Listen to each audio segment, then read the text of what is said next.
বড় ছেলেটা নানির বাড়িতে অনেকদিন থাকার পর বাসায় ফিরে আসতে অনেক বেশি মন খারাপ হচ্ছিল।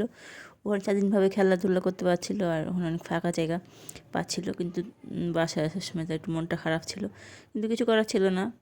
আসতে তো আসসালামু আলাইকুম, কেমন আছেন সবাই? আশা করি ভালো আছেন। তো আর 2 দিন বাবার বাড়িতে থাকার পর আমাদের রাজশাহীতে চলে আসতে হতো বাসায়।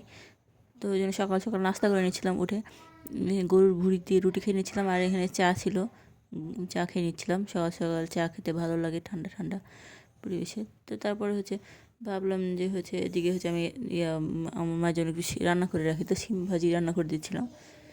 শিম আলু কেটে সব মশলা দিয়ে তুলে দিয়েছিলাম তেল দিয়ে। তারপরে ভাজিটা হয়ে যাচ্ছিলো, আর এদিকে আমি ব্যাগ গুছিয়ে নিচ্ছিলাম, বাসায় চলে আসবো তাই। তো তারপর আমার 2 ছেলের এদিকে মন খারাপ ছিল আসার সময়। ছোটোটা তো একটু মন খারাপ ছিল, কিন্তু বড়টা বেশি ছিল। সে এখানে কয়েকদিন থেকেছে, 5-6 দিন মতো, 7-8 দিন মতো থেকেছে। কিন্তু তবু চলে আসতো। তো ওখানে গ্রামে অনেক বেশি শীত রাত্রেবেলা সন্ধ্যার পর থেকে, আর এদিকে আমাদের দিকে মানে একটু গরম আছে, কিন্তু শীতে ঠান্ডা লাগবে বাচ্চাদের।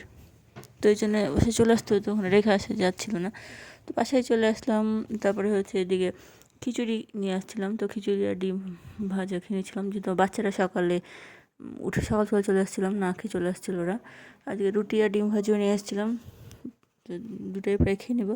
তারপরে ব্যাগে কিছু ছিল, আটা, ছাতু এসব, আর সরিষার তেল। তো বাসায় সরিষার তেল ছিল, ওগুলো ভেঙে ছিল, দিয়ে তেল বানিয়েছিল, তো ওগুলো নিয়ে আসছিলাম। আচারের বা কোথাও কিছু তো দেওয়া যাবে ভালো। তো তারপরে এদিকে আমি মাছ রান্না করে নিয়েছিলাম, এখানে খয়রা মাছ বলে ওগুলো, বাসা থেকে নিয়ে আসছিলাম, রান্না করে নিয়ে আসা হয়নি কাঁচা কাঁচা, তো এখানে রান্না করে নিলাম।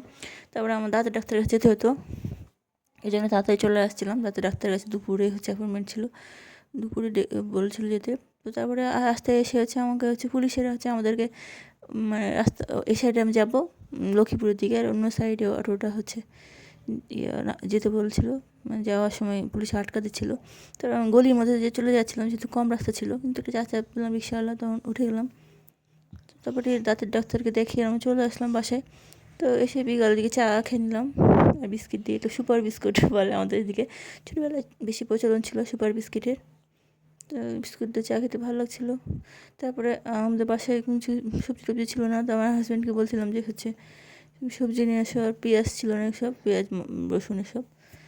তো মুরগি নিয়ে আসছিলো, আর পেঁয়াজ নিয়ে আসছিলো, আর আলু। তো তারপরে আমার 2 ছেলে এদিকে চিপস খেয়েছে, আর বাবা কিছুদিন থেকে দেখেনি, তো এই খুশিতে বাচ্চাদেরকে আইসক্রিমও কিনে দিয়েছে, বাচ্চা আসার খুশিতে বেরিয়ে। তারপরে দিকে আমি বেগুন নিয়েছিলাম সকাল দুপুরের দিকে, তো বেগুনগুলো অনেক বিচি বিচি ছিল, মানে বিচির বুড়া বেগুন ছিল, তো ওগুলো দিয়ে আমি সবজি রান্না করে নিলাম। সবজি দরকার ছিল, কিন্তু আমার হাজব্যান্ড সবজি বাজার থেকে নিয়ে আসেনি। তো আলু আর বেগুন আমি তুলে দিলাম সব মশলা দিয়ে, তো সিদ্ধ হতে থাকলো। তো সিদ্ধ হয়ে গেলে আমি তেলে দিয়ে দেবো। তো ওইদিকে আমি অন্য বাজারগুলো তুলে নিচ্ছিলাম। ওই তো এখানে ছিল, মাংস ছিল, মাংসটা কেটে নিলাম। আস্তে মাংস ফ্রিজে থাকবে না, এটা আমি ফ্রিজে রেখে দেবো ভাগ ভাগ করে, আমার বাচ্চাদের ব্রয়লার বেশি পছন্দ। তারপরে